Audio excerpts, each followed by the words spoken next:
हम कोई पार्टी नहीं है, ना ही आपसे हम वोट मांगने आए हैं, लेकिन कल एक पार्टी का ये रूप ले रही है। क्या व्यवस्था है, क्या लग रहा है आपको? कुर्सियां लगभग 50,000 के आसपास बताइए। इतिहास में पूरे भारत या पूरे विश्व में हो रहा है कि जब राज्य की सुधार की बात होती है। नमस्कार, स्वीकार कीजिएगा, हम आपका दोस्त विवाक रंजीत और आप देखना शुरू कर चुके हैं बिहार टुडे। आज हम हैं पटना के वेटनरी मैदान में, जहां पे जन स्वराज के द्वारा कल जो कार्यक्रम हो रहा है उसका पूरी तैयारी हो चुकी है। लगभग यहां देखने को आपको मिलेगा, कुर्सियां हजारों में सजी हुई हैं, स्टेज बन के तैयार है। आप जनता जो भी है, कल कितने लोग यहाँ पे अपना जिज्ञासा प्रकट करते आते हैं यहाँ पे, वो देखने को आपको कल मिलेगा। लेकिन आज क्या क्या तैयारी है वो हम आपको दिखाएंगे। जैसा हमें अनुमानित संख्या मिली है सीटों का, वो लगभग कुर्सियां 50,000 के करीब में बताया गया है।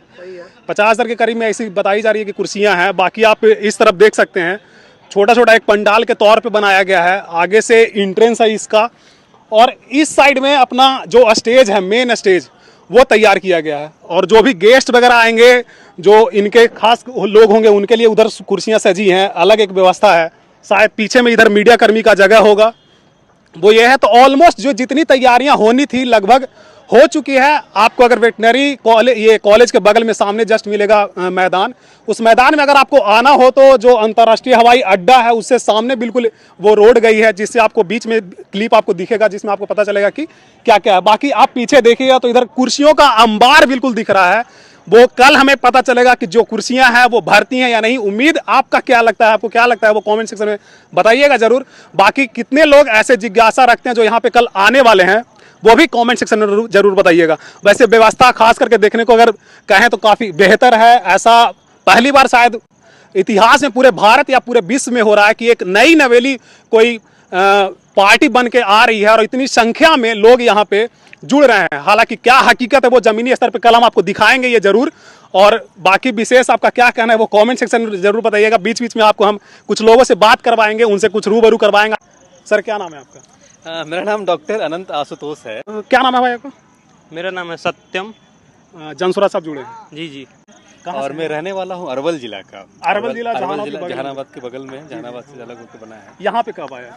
यहाँ सुने कि 2 अक्टूबर में बहुत भव्य तैयारी हो रही है। पाटलिपुत्र की ऐतिहासिक धरती पर नया आगाज होने वाला है प्रशांत किशोर जी द्वारा। तो हम 2 अक्टूबर देखने आगे कि आखिर कैसा आगाज है भाई। क्या आप हैं इसमें? अभी हम अनुमंडल देख रहे हैं, मोहनिया अनुमंडल का जो कार्यक्रम चल रहा है जिला कौन सा पड़ता है? वो कैमूर जिला है। कैमूर जिला में मोहनिया है। मोहनिया से आप हैं? जी आप जी। मोहनिया से ही नहीं, हैं? मेरा घर है ऐसे रोहतास में। अच्छा। रोहतास का एक जगह है। यहाँ पे पटना में आप कब आए? पटना में अभी तुरंत पहुंचे हैं। कैसे हो भैया, कैसे हो? ठीक हो भैया। कितने दिन से काम कर रहे हो आप? आज ही की हो? ये पहले बाकी लोग लगे होंगे, है ना? क्या अंदाजा लग रहा है, कितनी कुर्सियां हैं? लगभग 50,000। 50,000 कुर्सियां हैं। आंकड़े पता आपको? सचमुच में इतने हैं? सच में इतने हैं? और ऊपर से सब तो आगाज तो दिख रहा है, बहुत भव्य तैयारी चल रही है। अभी पूरी रात बाकी है। बताया जाता है कि गांधी जी के नक्शे कदम पे जन स्वराज पूरा चल रही है और कल उसका एक पार्टी एक रूप लेगी। तो एक प्रश्न आपसे बस पूछना चाह रहे हैं, जैसे बहुत लोगों में ये जिज्ञासा होती है जानने का कि जन स्वराज के जो मुख्य जिनको बोले प्रशांत किशोर जी, वो कहीं जाते थे अपना गांव में, तो वहाँ पे वो कहते थे कि हम कोई पार्टी नहीं है, नहीं आपसे हम वोट मांगने आए हैं। लेकिन कल एक पार्टी का ये रूप ले रही है, तो लोगों में ये जिज्ञासा होती है कि आखिर वो जो बात वो बोले थे उस बात पे नहीं रहे। लोगों में ये संशय होता है कि आगे चल के कुछ बात ऐसा होगा जिससे वो बात से मुकरेंगे। तो उस पर आपका क्या राय है, एज अ जनता जो भी आपका है? बहुत सुंदर आप बात बोले। हम उनकी बात कभी सुने नहीं थे, लेकिन आपका सेंटेंस से उसको हम रिकॉल करने का तो प्रयास मीडिया कर में रहे है, हैं। मतलब हाँ, कि हम जो है, तो जाहिर सी बात है कि जब प्रशांत किशोर जी जब गए थे तो वह जनसुराज था, वह एक अवेयरनेस था, वह एक अभियान था, लोगों को जागरूक कराना कि उनकी वोट की क्या पावर है। तत्क्षण तो उस समय वही बात थी। उस समय पार्टी कहाँ थी, अगर इस बात को अगर सही माना जाए तो। लेकिन मैं उस बात को सुना नहीं हूँ। और ये बार बार कह रहे हैं, आज से नहीं, पिछले मैं 3, 4, 5 महीने से सुन रहा हूँ कि 2 अक्टूबर को पार्टी बनेगी, 2 अक्टूबर को पार्टी बनेगी। तो कहाँ आश्चर्य की बात है?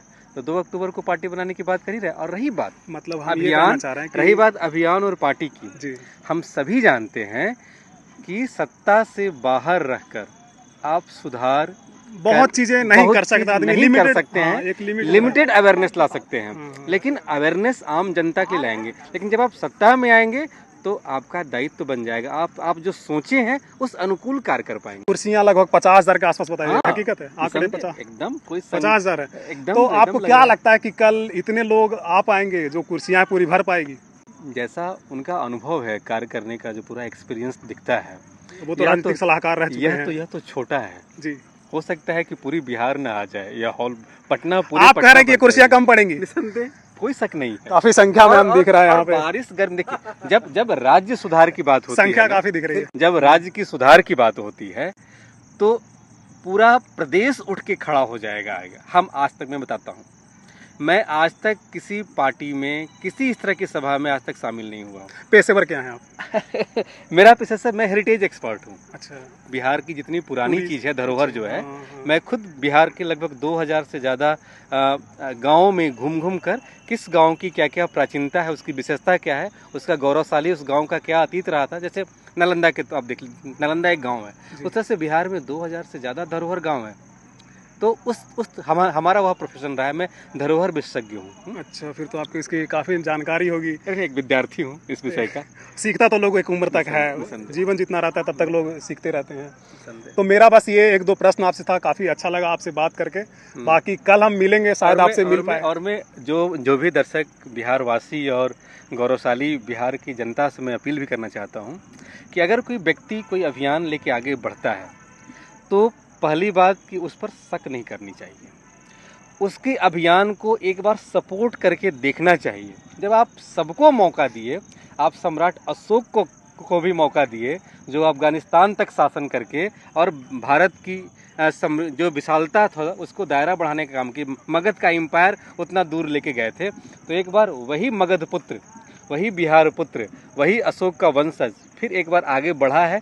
तो हम सभी बिहारियों को, हम सभी भारतवासी को इस दिशा में सहयोग देना चाहिए। और हम सब जानते हैं कि भारत विकसित तभी बनेगा जब बिहार 2 कदम आगे बढ़ेगा। बिहार को 2 कदम आगे बढ़ाने के लिए अच्छी व्यवस्था करनी जरूरी है। ये सही था, लेकिन जितनी भी व्यवस्थाएं बनी है शुरुआत से, वो चीज़ें अच्छी लेकर आए। चाहे तो हम किसी पार्टी का नाम नहीं लेंगे, लेकिन जितनी पार्टियां आई वो लोगों को अच्छाई के लिए, लोगों को किसी न किसी मूवमेंट से जोड़ करके और वो आगे आए। लेकिन एक टाइम आने के बाद लोगों को ऐसा लगता है कि हमें ठगा गया है, चाहे तो कोई भी पार्टियां, तो आगे चल के ऐसा नहीं होगा, ये आपको लगता है? देखिए, उस समय सम्राट अशोक थे, फिर समुद्रगुप्त आए, फिर बीच में और सारे लोग आए, अभी प्रशांत किशोर आ रहे हैं। हो सकता है दूसरा सम्राट अशोक कोई और पैदा लेगा 20 साल के बाद। काफी अच्छा लगा ये जवाब सुन करके। और ये अभी काफी शोरगुल यहाँ पे होगा, तो यहीं पे रुकेंगे, बाकी कल आपको दिखाते हैं। धन्यवाद। अच्छा, यहाँ कल के जो कार्यक्रम है उसके लिए उसी की तैयारी में आए हैं। क्या व्यवस्था है, क्या लग रहा है आपको? कितनी सीटें यहाँ पे? व्यवस्था तो आप देख ही रहे हैं, भव्य आयोजन हो रहा है। कुर्सियाँ तो दिख रही है भाई, कल भर जाएगी एकदम पूरी की पूरी भर जाएगी। आप देखिएगा, कुर्सियों के बाद भी बहुत सारे लोग होंगे। जमीनी स्तर पे गए हैं आप? बिल्कुल जमीनी जो स्तर उनका पे पद यात्रा रहा है उसमें आप कहाँ से कहाँ तक गए? लगभग में सहरसा, सुपौल, पूर्णिया, मधेपुरा, और अभी तो ये सुपौल में है। अच्छा। और इससे पहले मधेपुरा में था, तो मधेपुरा में था, सहरसा में था, उससे पहले भी मैं था पूर्णिया में। हमें बहुत सारा वीडियो देखने को मिला है, जो जैसे बाहर से लोग आ रहे हैं, विदेशों से कुछ कुछ क्लिप मिला है। तो जैसे हम जानना चाह रहे हैं, वोटिंग जो होगी हकीकत में वो एक तरह से गांव में लोग करेंगे। तो मेन जो पकड़ इसका है जन स्वराज का, किसी भी पार्टी का होता है, वो कोशिश करते हैं कि हम गांव में जाएं, लोगों से जुड़े। और इन्होंने लगभग 2 साल से कार्यकर्ता को जोड़ने में, जनता का विश्वास जीतने में इन्होंने काफ़ी मेहनत किया। 2 साल से वो दिख भी रहा है, सोशल मीडिया पे तो दिख रहा है। बाकी हकीकत ज़मीनी क्या है, वो आप साथ गए थे, क्या रिस्पॉन्स रहा था गाँव में लोगों का? पूरा का पूरा रिस्पांस बढ़िया है। आप देखिएगा, हम जब एक पद यात्रा का एक छोटा सा वाक्य आपको बताते हैं कि जब आप पद यात्रा में जाएंगे तो देखेंगे आपकी जो पद यात्रा है उसमें सिर्फ और सिर्फ महिलाएं और वृद्ध दिखते हैं, और वहाँ कोई युवा, कोई आदमी जो है वो नहीं दिखता है। ऐसा क्यों है आप सोचिए। एक ये हकीकत है बिहार की कि हकीकत आप ये बताना चाह रहे हैं कि लोग यहाँ से विस्थापित होकर जॉब के लिए कहीं बाहर जा रहे हैं? पलायन करके समझिए कि उसके घर का, अपना माता पिता को छोड़ के, अपने बच्चे को छोड़ के, अपनी पत्नी को छोड़ के वो दूसरे राज्य में जा रहे हैं कमाने के लिए। तो समझिए किस तरह की उम्मीदें वो लगाते हैं जनस्वराज से? जनसुराज जॉब वगैरह का? देखिए, कोई भी व्यक्ति हो वो तो यही उम्मीद लगाएगा, कोई नई व्यवस्था बन रही है तो हमारे लिए अच्छा हो। तो प्रशांत जी ने कहा है कि सबसे पहले हमारा चार मुख्य कार्य है, पांच इन्होंने बताया है कि जन सुराज आएगा और 5 कार्य हो जाएगा। थोड़ा जल्दी पॉइंट जल्दी बता दीजिए। जो रोजगार की जो समस्या है, रोजगार को दूर किया जाएगा। जो शिक्षा की व्यवस्था है, शिक्षा को एकदम हाई लेवल की जितनी अच्छी व्यवस्था हो सकती है शिक्षा की वो व्यवस्था की जाएगी युवाओं के लिए, 1 से 15 वर्ष के बच्चों के लिए। फिर उसके साथ महिलाएं जो एक देखते हैं कि 50% भागीदारी है महिलाओं की, हर समाज में हर जगह महिलाएं हैं, आधी आबादी जो महिलाओं की है उनके लिए 4% सरकारी व्यवस्था पे सरकार उसकी जिम्मेदारी लेके ऋण देगी उनको। अच्छा। और वृद्धों के लिए जो है लगभग 2000 पेंशन, जो 400 अभी भीख मिल रहा है, अच्छा अच्छा, जो इस सरकार में भीख मिल वृद्धा रहा पेंशन जो है मिलती जी, है। हाँ। वो लगभग 400 मिल रहा है, वो 2000 करने का लक्ष्य है। वो और काम। किसानों के लिए भी एक व्यवस्था रखा गया, किसानों की जो आमदनी है उसको कैसे बढ़ाया जाए, उनके लिए जो मजदूर हैं वो मजदूर व्यवस्था कराएगी जनसुराज। अच्छा, जैसे अब जो पीढ़ी दर पीढ़ी जो पार्टियां यहाँ पे व्यवस्थित है, पहले से पैर जमा रखी है, लोगों में विश्वास बना रखा है, तो उन लोगों से लड़ना कहाँ तक लगता है कि ये सफल हो पाएंगे? देखिए वो जो जैसे जनता में ये रहता है कि बाकी जो हैं तेजस्वी यादव को लोग ऐसे अभी युवा का जो एक तरह से बताया जाता है कि पहला मांग एक तरह से बोल सकते हैं, ये लोग अभी रख रहे हैं सोशल मीडिया पे, जो भी दिखने को मिलता है। ऐसा कुछ नहीं है। एक मिनट। दूसरी चीज जो जेडीयू वाले हैं इतने दिन से कर रहे हैं, उनका तो है कि भाई सीधा साधा जहां दिखता है उधर सेट करके अपना सीट निकाल लेते हैं। तो ऐसे व्यवस्थाओं के बीच में जन स्वराज निकल पाएगी, ऐसा आपको मतलब एक उम्मीद है? देखिए बिहार की जितनी सारी पार्टियां हैं वो सिर्फ और सिर्फ जातियों की पार्टियां रह गई हैं। ये तो मानने के सारी की सारी पार्टियां सिर्फ जाति की राजनीति कर रही हैं और सिर्फ सबको धोखा देने का कार्य कर रही हैं। आप देखिएगा सबकी सरकार बनी है, जितनी पार्टियां हैं यहाँ पे मुख्य पार्टियां हैं, सबकी सरकार बनी है। उन्होंने क्या किया है? जो तेजस्वी जी कह रहे हैं उनकी भी सरकार रही है, इसी नीतीश कुमार जी के साथ भी सरकार रही है। आप देखिए क्या व्यवस्था रहा है। उनका पुराना इतिहास तो आप छोड़ ही दीजिए, उनका पुराना इतिहास तो सब लोग जानता है। तो वही बताया जा रहा है। और जो रोजगार का चल रहा है कि युवाओं को रोजगार दे दिए, बहुत रोजगार दे दिए, बहुत कर दिए, तो प्रशांत जी ने कहा है कि सिर्फ और सिर्फ बिहार में 23 लाख लोगों को सिर्फ रोजगार मिला है। सिर्फ 23 लाख, जो आज़ादी के बाद से अभी तक जो अभी सरकारी नौकरी में अभी लोग हैं वो सिर्फ और सिर्फ 23 लाख लोग ही हैं। तो समझिए कि 0%, एकदम 0% से भी 1% जो अनुमानित एक होना चाहिए रेशियो, उससे काफी नीचे रहा है। ये आप कहना चाह रहे हैं? जो जॉब देखिए सरकारी नौकरी जो है सबको नहीं मिल सकती, लिमिटेड है, सीटें लिमिटेड है, वो भरनी भी चाहिए। हमारी ये मांग है कि वो भरे, वो हो। लेकिन रोजगार कैसे सृजन हो उसके लिए एक खाका तैयार किया गया है जनसुराज की तरफ से। वो खाका आपको कल ही दिखेगा। उनका वो बना पड़ा है, वो कल यहाँ पे दिखाएंगे। वो जी बिल्कुल, चीजें जो भी होगी कल हम आके कवर करेंगे, वो आपको हम दिखाएंगे। बाकी देखते हैं कल क्या होती है। वैसे सजावट काफी बेहतरीन लग रही है, लोग आएंगे ऐसा उम्मीद भी है। बाकी जमीनी स्तर पे कल क्या होगा? जी, हाँ। ये रामाधारी सिंह दिनकर की जो एक लाइनें हैं, छोटी सी लाइनें हैं, लेकिन इससे और लाइनें थी जो हम भूल गए हैं। बस सिंपल सी है कि सिंहासन खाली करो कि जनता आती है। तो ये जनता कल दिखेगी 2 अक्टूबर को। आप देखिएगा ये सिंहासन भी खाली होगा। इस तरह का सिंहासन जहाँ बेरोजगारी का आलम है, शिक्षा बदहाल स्थिति में है, लोग पलायन करके इधर उधर जा रहे हैं, बाढ़ से परेशान है, पूरा बिहार परेशान है, और नीतीश कुमार दिल्ली में है, तेजस्वी जी दुबई में है। तो ये जनता को कौन देखेगा? जनता का राज कब आएगा? जब जनता जागरूक होगी, और जनता का राज तब आएगा जब जन सुराज आएगा। अच्छा जी। ऐसे भी कहा जाता है युवाओं के लिए कि जिस भी सत्ता को बनने में या तो उखाड़ फेंकने में युवाओं का काफी बड़ा भागीदार रहा है। युवाओं के लिए कहा जाता है कि संघर्षों के साए में इतिहास हमारा पलता है, जिस और जवानी चलती है उस और जमाना चलता है। तो बाकी आपको कल दिखाएंगे कितना भीड़, कितने सीटें हैं जो यहाँ पे भर पाती हैं या नहीं जमीनी स्तर पे। कल आपको दिखाएंगे, बने रहेगा हमारे साथ। तब मिलते हैं किसी नए वीडियो में, तब तक के लिए धन्यवाद।